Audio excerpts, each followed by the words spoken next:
কি অবস্থা? এরকম বৃষ্টি তো আমি কোনদিন দেখি নাই। আমার মালদ্বীপের বয়স এরকম বৃষ্টি দেখি নাই। কিছুই দেখা যায় না, চিন্তা করছেন কি নাম আর নামছে।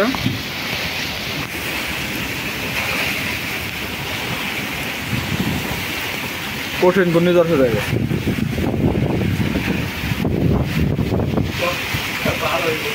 হ্যাঁ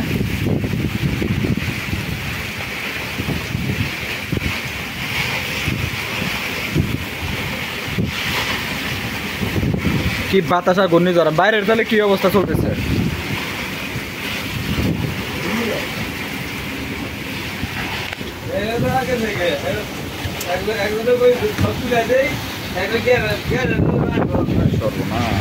নাম